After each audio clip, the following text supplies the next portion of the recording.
Hello दोस्तों, कैसे आप सब। तो हम लोग जो है भारत का इतिहास पढ़ रहे हैं। भारत के इतिहास में 34 क्लास ऑलरेडी हो चुका है। नहीं देखें तो जाइएगा। आप क्या करिएगा कि इसका प्लेलिस्ट बना हुआ है इंडियन हिस्ट्री के नाम से चैनल पे, वहां से जाकर आप सारा वीडियो देख सकते हैं। ठीक है। साथ ही साथ इसका पीडीएफ डाउनलोड करना है तो क्या करना है, पीडीएफ डाउनलोड करने के लिए आपको डिस्क्रिप्शन में लिंक दिया होता है वीडियो का, आपका टेलीग्राम का, वहां से आप टेलीग्राम ज्वाइन कर लीजिएगा। जितना भी पीडीएफ है वो डाउनलोड कर सकते हैं। ठीक है। हम लोग ऑलरेडी क्या है कि प्राचीन भारत का इतिहास पढ़ लिए हैं। 14 क्लास आपका मध्यकालीन भारत का इतिहास भी खत्म हो चुका है। पिछले क्लास में हम लोग क्या पढ़े थे, तो लोधी वंश को देखे थे, और लोधी वंश के बाद हम लोग क्या देखे थे, तो जो भी सल्तनत काल का क्या था कि जितना भी प्रशासनिक रूल था, कौन किसको क्या बोला जाता था, किसका क्या काम था, वो सब हम लोग देख लिए थे।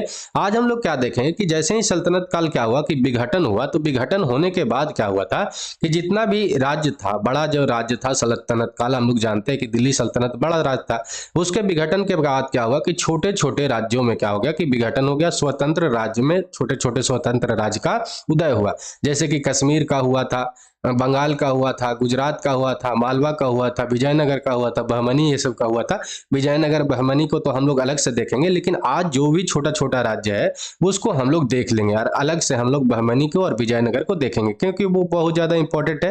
तो चलिए आज का क्लास हम लोग शुरू करते हैं। वीडियो अच्छा लगेगा तो लाइक करिएगा, कमेंट करके, शेयर करके, सब्सक्राइब करके बेल आइकन दबा दीजिएगा, ताकि आपके पास नोटिफिकेशन टाइम टू टाइम पहुंचता रहे। हम लोग मध्यकालीन भारत का इतिहास पढ़ रहे हैं। प्राचीन भारत का इतिहास खत्म हो चुका है। 13 क्लास ऑलरेडी खत्म हो चुका है मध्यकालीन भारत के इतिहास का भी।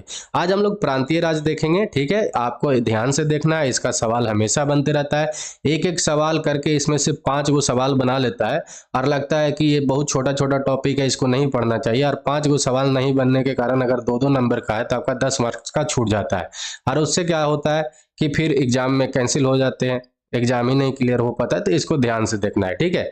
मोहम्मद बिन तुगलक की असफल योजना और प्रशासनिक विफलता के कारण क्या हुआ था कि साम्राज्य का विघटन होने लगा।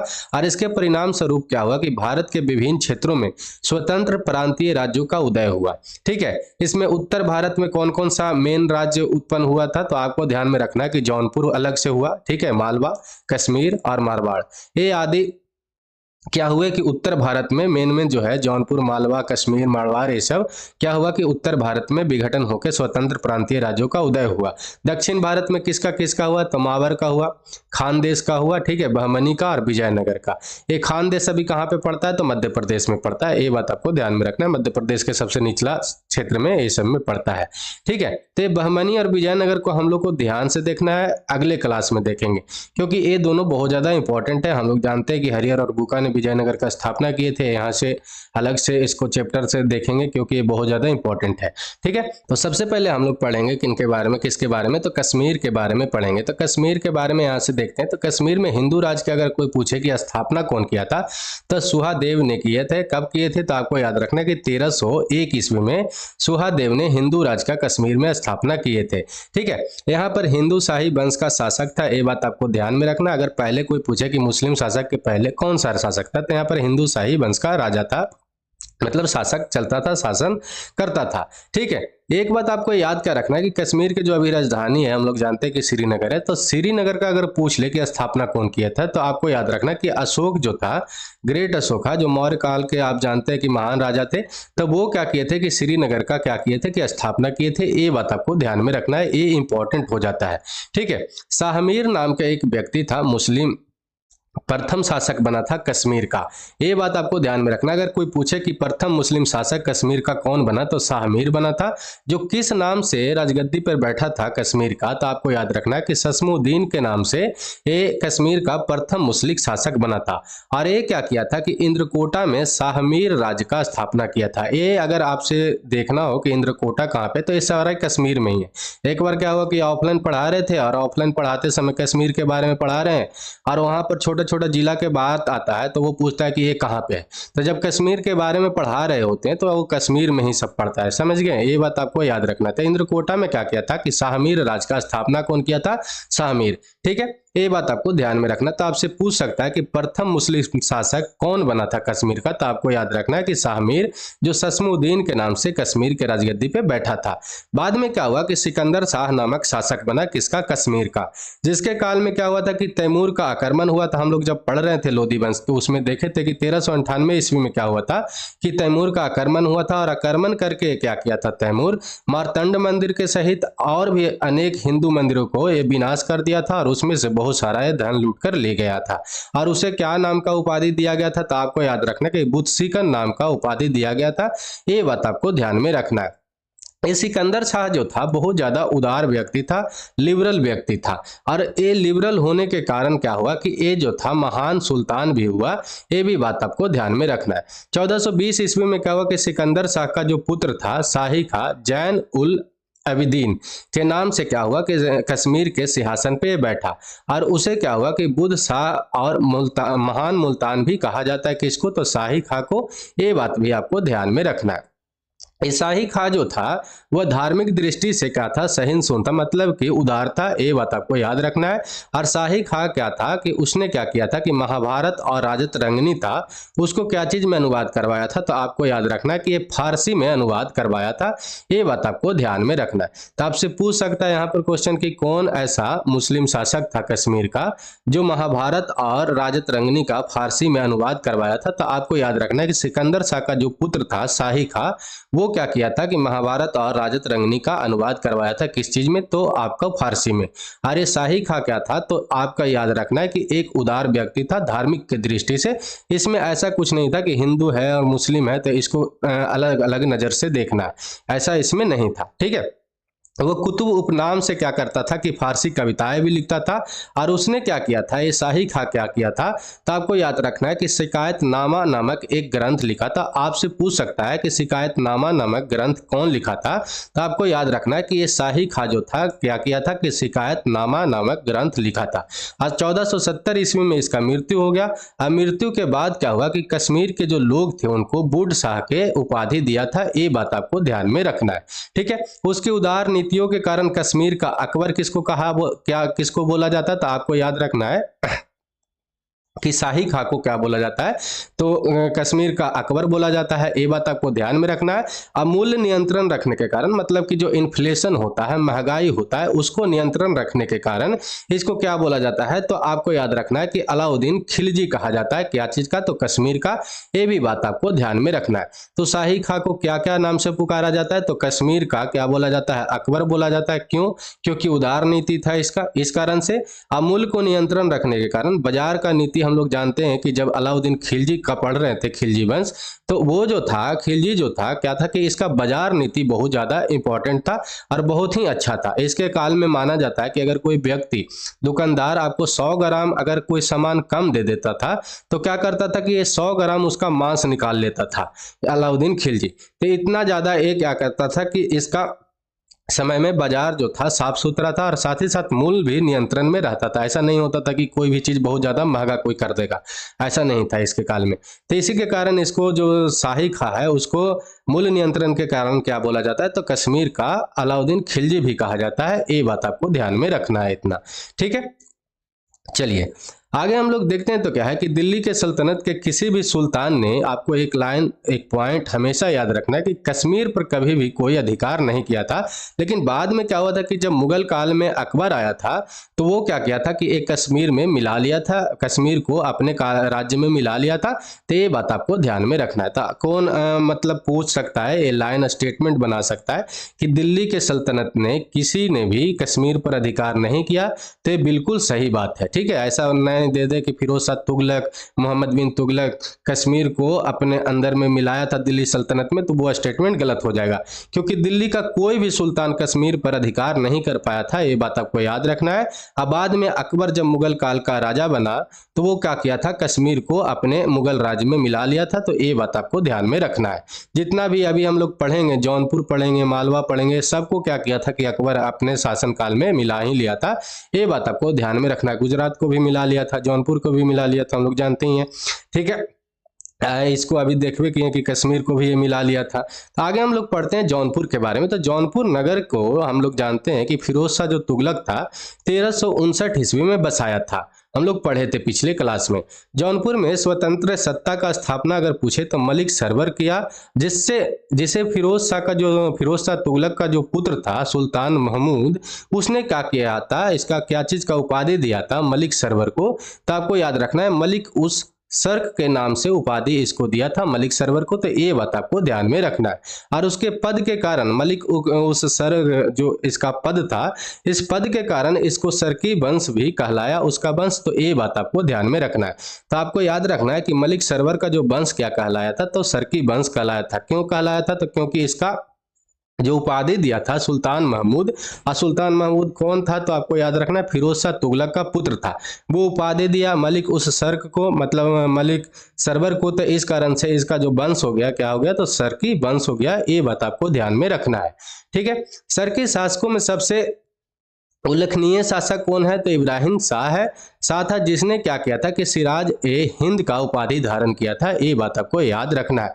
ये अटला जो मस्जिद है जौनपुर में, वो जौनपुर ढंग की एक शिल्प विद्या है जिसको देदी प्यामान नमूने के रूप में खड़ी है। देदी प्यान का मतलब कुछ नहीं होता, एक विशेषण वर्ड है और इसका मतलब क्या होता है, चमकदार कोई वस्तु। ठीक है, जो खड़ा है। ठीक है, अच्छा एक चमकदार वस्तु जो खड़ा है, नमूना है। ये बात आपको ध्यान में रखना है। तो जौनपुर के ढंग की एक शिल्प विद्या का आपको अटला मस्जिद है, वो कहाँ पे है, जौनपुर में है। ये बात आपको याद रखना है। और एक किसके काल में निर्माण में, किसके काल में ये पूरा हुआ था, तो आपको याद रखना कि इब्राहिम शाह के काल में ही ये पूरा हुआ था। ये बात आपको ध्यान में रखना है। झपरी जो मस्जिद है इसका भी कौन निर्माण करवाया था, तो आपको याद रखना है इब्राहिम शाह ही करवाया था। ये भी बात आपको ध्यान में रखना है। उसने जौनपुर को सुंदर नगर बनाया और उसके समय में स्थापत्य कला का एक नई शैली जौनपुर या सर्की शैली का जन्म हुआ। तो ये बात आपको ध्यान में रखना। इस काल में क्या हुआ था कि आपको याद रखना कि जौनपुर को पूरब का सिराज कहा जाने लगा। ये बात आपको ध्यान में रखना है। किस काल में, तो आपको याद रखना है सर्की के काल में। सर्की वंश का अंतिम शासक अगर पूछे तो आपको याद रखना है हुसैन शाह सर्की वंश का अंतिम शासक था, जिसे बहलोल लोदी ने क्या किया था कि 1479 ईस्वी में हराया और 1484 ईस्वी में जौनपुर को अपने अधीन में ले लिया था। कौन, तो बहलोल लोदी, लोदी वंश का था। ये बात आपको ध्यान में रखना है। महाकाव्य पद्मावत का जो रचयिता हम लोग जानते हैं कि आपका मलिक मोहम्मद जायसी हैं, उनका ये कहाँ पे रहते थे, उनका घर कहाँ पे था, तो आपको याद रखना कि ये जौनपुर का ही निवासी थे। ये भी बात आपको ध्यान में रखना है। जो मलिक मोहम्मद जायसी थे, पद्मावत का रचना किए थे, उनका अगर पूछ ले कि घर कहाँ पे था, कौन सा राज्य में पड़ता था, तो आपको याद रखना है कि जौनपुर में रहते थे, जौनपुर में इनका घर था। ये बात आपको ध्यान में रखना है। तो सर्की वंश का अंतिम शासक अगर पूछे तो हुसैन शाह सर्की थे, और इसका प्रथम शासक पूछे तो आपको याद रखना है कि मलिक सरवर था। ये बात आप कम से कम जौनपुर से याद रखिएगा। ठीक है, चलिए आगे हम लोग पढ़ते हैं बंगाल के बारे में। तो बंगाल के बारे में हम लोग जानते हैं कि जो बख्तियार खिलजी था वो क्या किया था कि दिल्ली सल्तनत में इसको मिला लिया था, हम लोग जानते हैं। ठीक है, अगर आपको पूछे कि बख्तियार खिलजी का पूरा नाम क्या था, तो इख्तियार उद्दीन मोहम्मद बिन बख्तियार खिलजी इसका पूरा नाम था। तो इतना नाम याद नहीं रखिएगा, ये कम से कम बख्तियार खिलजी आप याद रखिएगा। अब बख्तियार खिलजी ही क्या किया था कि बंगाल को दिल्ली सल्तनत में मिलाया था। ये भी बात आप याद रखिएगा कम से कम। ठीक है, मोहम्मद तुगलक के समय क्या हुआ था कि 1338 ईस्वी में बंगाल दिल्ली से स्वतंत्र हो गया, और 4 साल बाद यहाँ पर क्या हुआ कि इलियास खां नामक एक अमीर ने लखनौती और सोनारगांव पर कब्जा कर लिया और सुस्मीउद्दीन इलियास खां की उपाधि धारण किया। अब बंगाल के गद्दी पर ये बैठ गया इलियास खां। तो ये बात आप यहाँ से याद रखिएगा। ठीक है, फिरोज शाह तुगलक ने क्या किया कि बंगाल पर आक्रमण किया और उसकी राजधानी जो था पड़ुआ, ठीक है, ये सब बंगाल में ही पड़ता है, पड़ुआ पर कब्जा कर लिया। और बाद में क्या हुआ कि फिरोज शाह तुगलक और इलियास खां दोनों मिलकर क्या कर लिया था, तो एक संधि कर लिया था, एक ट्रीटी कर लिया था। हम लोग जानते हैं कि कितना भी बड़ा युद्ध हो, ज्यादा से ज्यादा ट्रीटी से ही वो सोल्व होता है। लड़ाई से वो कभी भी सोल्व नहीं हो सकता। लड़ाई से सिर्फ और सिर्फ क्या होगा कि दोनों राज्य खत्म हो जाएगा, तब वो दोनों क्या हो जाएगा कि सोल्व हो सकता है लड़ाई। तो ये तो हो ही नहीं सकता है। तो क्या होगा कि जब तक बैठ के क्या करेगा कि एक दूसरे से बात नहीं करेगा, तब तक क्या है कि लड़ाई जो है खत्म नहीं होने वाला है। तो फिरोज शाह तुगलक क्या किया था कि बंगाल पर आक्रमण कर दिया और उसका जो पंडुआ राजधानी था उस पर कब्जा करके क्या किया कि इलियास खां से मिला और बात किया, और दोनों फिर क्या किया, बाद में संधि कर लिया। तो ये बात आपको ध्यान में रखना है। इलियास खां के राजवंश का सबसे प्रसिद्ध सुल्तान अगर कोई पूछे तो आपको याद रखना है कि गियासुद्दीन आजम शाह था, जिसका शासनकाल कब से कब तक रहा था, तो 1389 ईस्वी से 1409 ईस्वी तक रहा था। ये बात आपको याद रखना है। गियासुद्दीन तुगलक नहीं, गियासुद्दीन अहम आजम शाह था। ये बात आपको याद रखना है। यह जो था अपनी न्यायप्रियता के कारण, बहुत ज्यादा न्याय के प्रति क्या था कि ये उदार था, मतलब अच्छा व्यक्ति था। ठीक है, किसी को भी न्याय जो होता था, ऐसा नहीं कास्टिज्म पे, रिलीजियस बेस पे ये नहीं करता था। ये जिसका न्याय अच्छा, मतलब जिसके न्याय में होता था उसी को ये न्याय के पक्ष में रहता था। तो ये अपनी न्यायप्रियता के कारण ये जाना जाता है। और प्रसिद्ध फारसी जो कवि थे हाजिब सिरजी, उसके संपर्क में थे। तो ये बात आपको ध्यान में रखना है। बंगाल के अमीरों ने 1493 ईस्वी में क्या हुआ था कि अलाउद्दीन हुसैन शाह को बंगाल का शासक बनाया। और चैतन्य जो महाप्रभु के बारे में आप सुनते हैं, अलाउद्दीन के ही समकालीन था। ये बात आपको ध्यान में रखना। अलाउद्दीन खिलजी नहीं, अलाउद्दीन हुसैन शाह के शासनकाल में ही थे, समकालीन में ही थे। तो ये बात आपको ध्यान में रखना है। और चैतन्य महाप्रभु क्या किए थे, तो आपको याद रखना है कि आपको सतदीरे नामक आंदोलन का शुरुआत किए थे। तो ये भी बात आपको ध्यान में रखना है। ठीक है, चलिए आगे हम लोग देखते हैं। तो क्या है कि उसके बाद क्या हुआ था कि उसका जो पुत्र था, आपको याद रखना कि इसका पुत्र अलाउद्दीन हुसैन शाह का जो पुत्र था कौन था, तो नासिरुद्दीन नुसरत शाह था। ठीक है, ये नासिरुद्दीन नुसरत शाह की उपाधि लिया और क्या किया कि ये बंगाल के सिंहासन पे बैठा। और उसका पुत्र का ओरिजिनल नाम अगर पूछे तो आपको याद रखना कि नसीब खां था। ये बात आपको ध्यान में रखना है।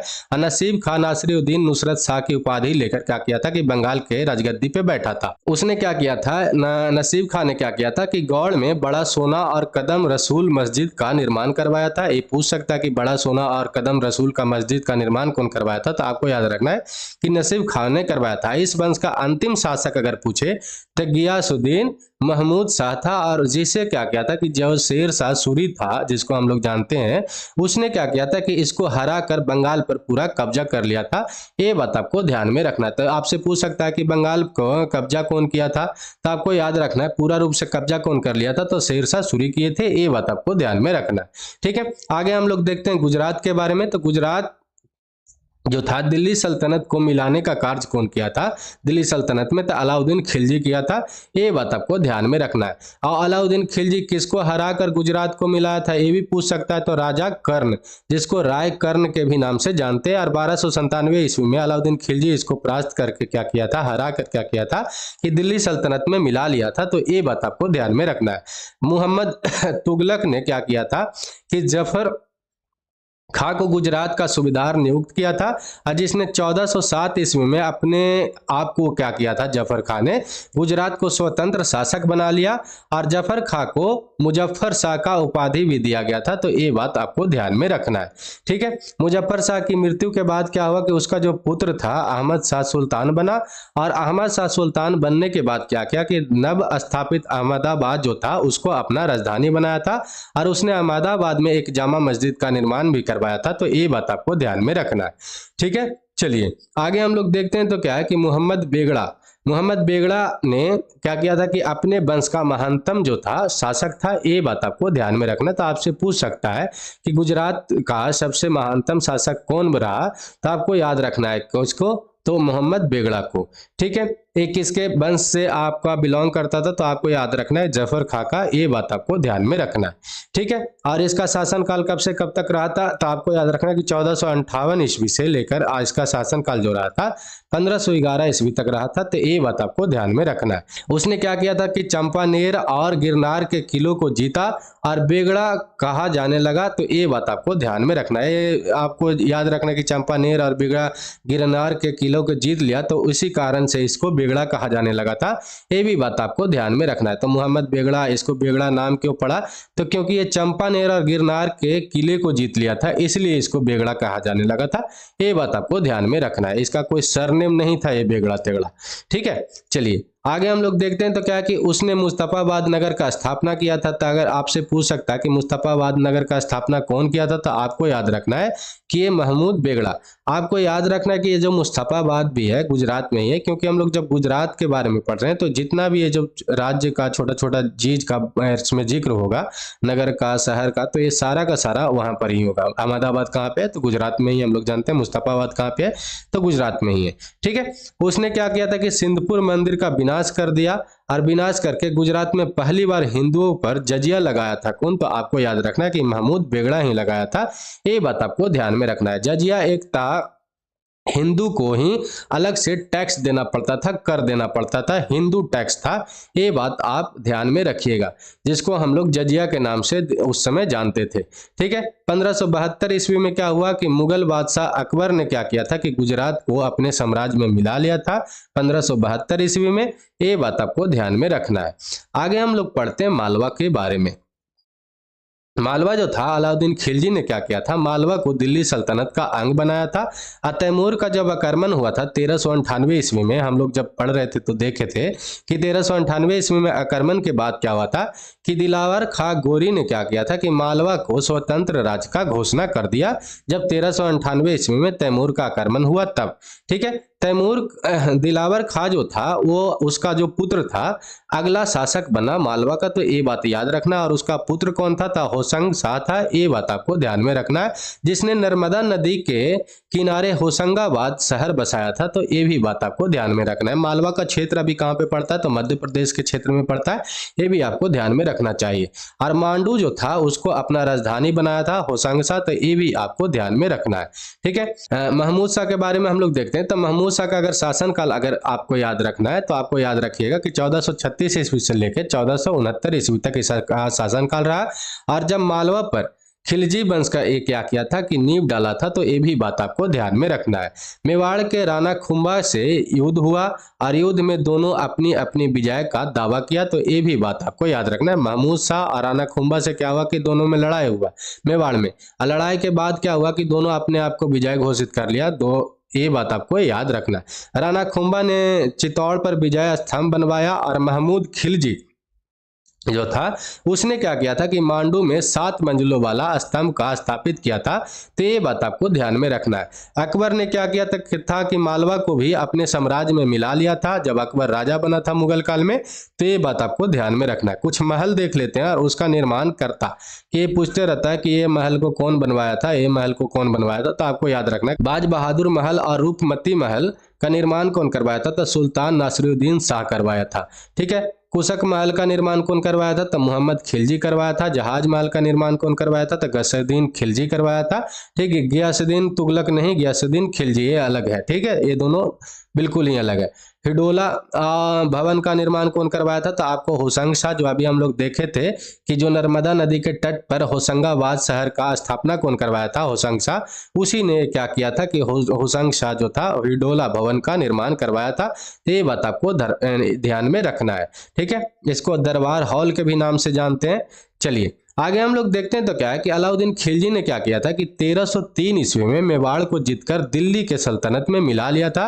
तो ये बात आपको ध्यान में रखना है। और उस समय क्या था कि मेवाड़ का शासक कौन था, तो राणा रतन सिंह था। गुहिलौत राजपूत वंश का कौन था, क्या था, राजा राणा रतन सिंह शासक था।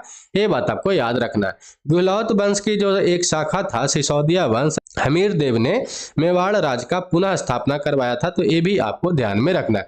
इस वंश का अगर महान शासक कोई पूछे तो आपको याद रखना कि राणा खुंबा था। ये भी आपको ध्यान में रखना है।